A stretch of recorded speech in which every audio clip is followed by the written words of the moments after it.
Welcome back to Peace, Love and Tarot. This reading is for Pisces, Sun, Moon, or Rising. And Pisces, this is the first reading I'm bringing you for 2020, and it's for the week of January 6th to the 12th. So Pisces, this week we have the beautiful Unbound Oracle card. We have the Hanged Man, the World, the Six of Swords, the Tower, the Three of Wands, and the Ten of Pentacles. So as you can see, Pisces, we have a couple of huge energies here with the World and the Tower. I'm definitely seeing this as the hangover from 2019. While the intensity of the energy at the end of last year was pretty crazy for a lot of people, and there was a lot of, big releasing, a lot of purging and getting the dense energies out of our lives, because we have shifted into the new earth, the new way, the new consciousness now, and these situations and experiences that are, on a lower vibrational frequency need to be released. They're just not serving us anymore. Sometimes the universe just steps in, if we haven't been able to complete it on our own for whatever reason. So, I really do see that is coming to a head, or that you're transitioning out of this at the moment. But the promise is great. There's already been a big energetic shift in 2020. The energies are different, and it's only going to escalate over the next decade. If you've been, following friends and family on social media, you'll see so many people have posted about their decade and last year in particular, just saying what an emotional roller coaster it was, how tumultuous. No one I know has just turned around and said, you know what, I just had a blissful year last year. And we said that about 2018, but 2019 was even harder hitting. It just shook us even more. But the good news is, apparently in terms of planetary shifts and the time that we're moving into, we have turned the corner. So that's a lot to look forward to. But, there is some aftermath. There is some hangover of 2019 that just needs to be released. So I'm just going to start off by reading out the Oracle card for you, Unbound. Releasing soul patterns, contracts, and past lives. It is time to release old soul stories that have been playing out in your life. They are coming up to be healed. There has never been a safer time to clear these patterns than right now. Take a look at patterns in your life that you are ready to release. Ancient vows and contracts that your soul made that have an expiry date. It could be a vow of silence, or chastity, or poverty. It is a time to unwind from them. This is the life in which you free yourself from the trauma of past lives. Yeah, well, I think that's what that Tower is relating to, Pisces. It's there's something big that needs to be released here. I mean, I'm looking at this as your recent past situation, but some of you might be on the threshold of this at the moment. Situation that's no longer serving you, that is just not in alignment with you, it's not on the same energetic frequency. It needs to be released. Now, the universe is saying that it is time, and this is the end of that situation. There is no more. There's no more lesson to be learned. There's no more karma to burn in this situation. It has served its purpose, and it is over. And, with the Tower, it is a strong ending. It can be chaotic. And, often the Tower moments come in when we haven't sort of taken the action beforehand, when we haven't sort of paid attention to the little signs and symbols and things like that. The universe has kind of thrown us the bait saying, free yourself, end the karmic contract, it's time.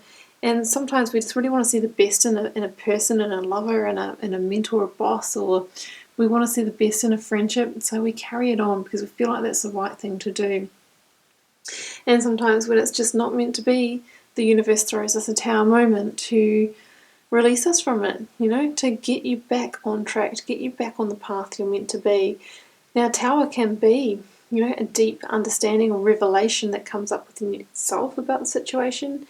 It can be a truth revealed.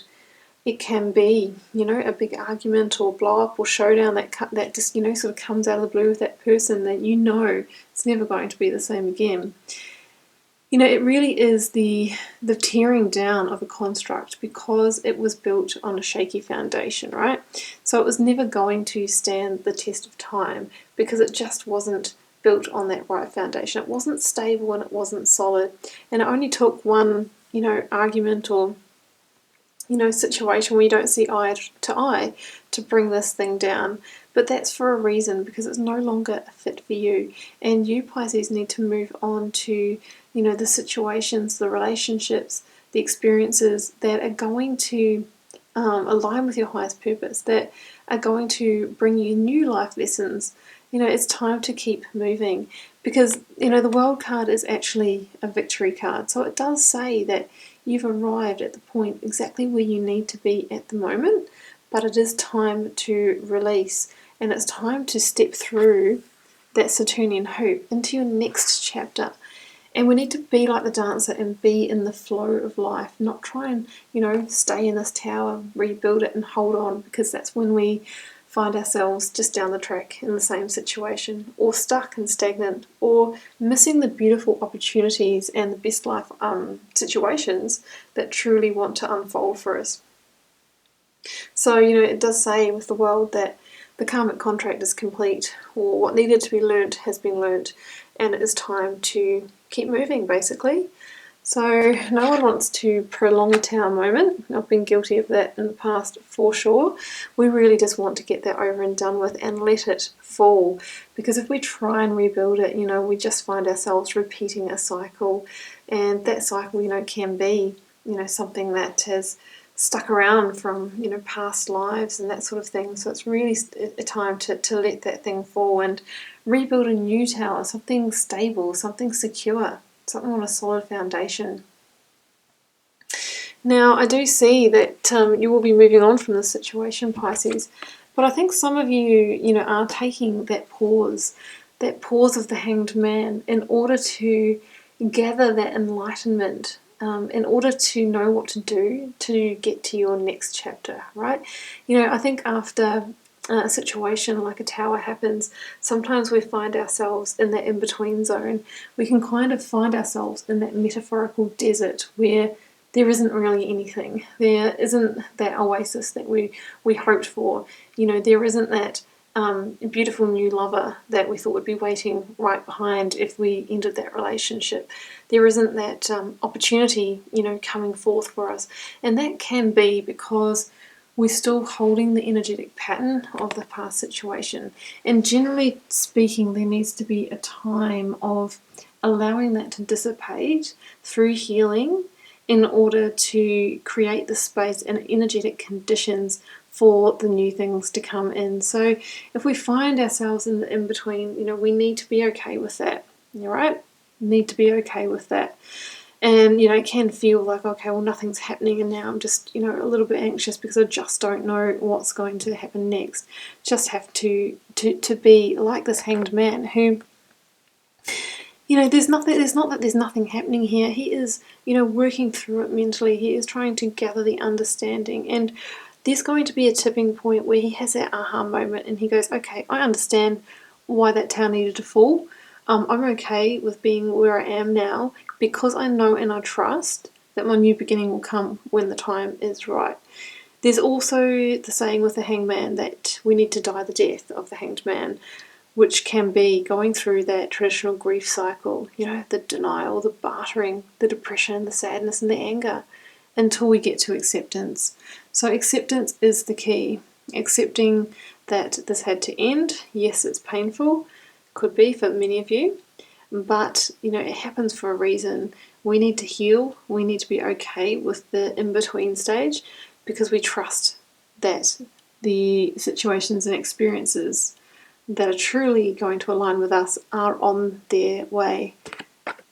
And, you will be moving towards them, moving away from the tumultuous emotions and the situations that didn't serve, into calmer waters, into more peaceful times. But it might be a journey, and this ocean that you're crossing, could be that metaphorical space in between. But know that you are making progress by just being in that space, because you're not in this energy, right? And slowly, slowly, slowly that will start to fall away, and then you'll start to actually, gather more of that peaceful energy. You'll be gathering more space, and in space, new situations and opportunities can come in. Now with that Six of Swords here, You know, the key really is to try and leave those swords on the shore, guys, on the shore of the past, not carry them with you, because they can be the pain, the hurts, the coarse words that were spoken in that situation. Yeah, that can be the baggage. So if we can really leave them behind and not carry them with our vessel, because that's when we, start to carry the pain of those situations that can tarnish our next cycle, and we can start to attract similar experiences towards ourselves. But either way, I see you moving on to calmer waters here, Pisces, but we just need to be okay with that little space in between. Because here we also see, something quite similar here in the Three of Wands, but this is somebody who has clearly shut the door on the past, so it's kind of the next transition. What I like about the Three of Wands is that this is the young Emperor, but he has walked to the edge of this cliff, and he said, you know what's behind me, what was in the past is no longer of concern to me, turning my back on it for good, and I am only interested in the horizon and what's on it and the future. And he knows that his ships will come in. They're not here now, but he sees the hope. He sees the seeds of his success on the horizon and knows that, my gosh, that will bloom in the next chapter and it will be good. So we need to be okay with standing on that cliff and looking out and, just seeing maybe the glimmer of hope, but maybe that success isn't going to arrive right now, that new lover, that new partner, that new job. But this is a card, this is a 3, so this is all about new manifestations, new beginnings. So once you free yourself from this energy and, truly step away from it physically and mentally, that's when you can really start to think about what you want in your next chapter and really start to take the steps and the inspired action you need to actually materialize that, because it will happen. It's just that there is a time to sow and there is a time to reap, and there is generally a season of time in between. But I do love the energy of the Three of Wands. And the promise is, Pisces. This is the exciting part. This is the promise. This is the ships that are on the horizon. Then what it's saying is that what's in your next chapter has the ability to go the distance and become truly abundant for you. The Ten of Pentacles is the ultimate in material success, in home, in family, in money. I mean, it is the money card as well. So really, it can be family, it can be that home life with the relationship and the pets and the beautiful home. It's saying that you're headed towards somewhere much more golden than where you are now, but you need to be patient, because Pentacles energy is slow moving energy, right? These are all little seeds that need to be planted, but there's going to come a time where the harvest is ready, and the harvest is going to be beyond what you really even thought was possible. So it's a beautiful reading, Pisces. Just be patient, be calm, be okay with being in the space in between. Allow towers to fall that need to fall, allow completions to happen. Keep in mind you always have free will. You always have free will to rebuild a tower if you think you can salvage something from the situation, but you really need to do so from a different place so that you don't just find yourself continuing this tower moment. So that can look like in a relationship, going and getting counseling to really break down the stories, the past patterns, so that you can start something completely new. In the workplace, it might mean changing teams or changing roles, but staying in that workplace, right? So you do have free will to do that, but this is about building something new so that you can be more aligned with your higher purpose. Got to leave it there, Pisces. I hope you enjoyed the reading. It is a powerful one, but it has big promise. I really wish you all the best in starting your new year. Keep in mind it's a general reading, so it won't be for every one of you guys. And feel free to leave me a comment. Always love to know how it's playing out in your daily life. And I'll see you back here next week for another reading.